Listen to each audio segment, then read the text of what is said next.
బిల్డర్ల మరో breaking news చూస్తున్నాం. Neat paper leak అయినట్లు మరోసారి వార్తలు వస్తున్నాయని కాంగ్రెస్ జాతీయ కార్యదర్శి ప్రియాంక గాంధీ ఎక్స్ వేదికగా ఆరోపించారు.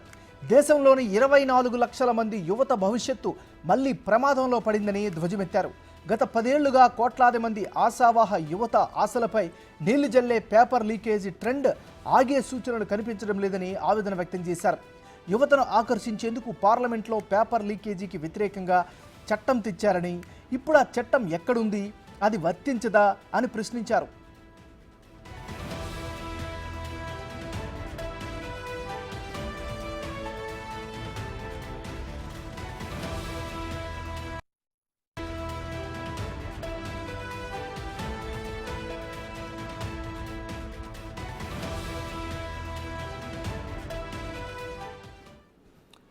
నీట్ పేపర్ లీక్ అయినట్లు మరోసారి వార్తలు వస్తున్నాయని కాంగ్రెస్ జాతీయ కార్యదర్శి ప్రియాంక గాంధీ ఎక్స్ వేదికగా ఆరోపించారు.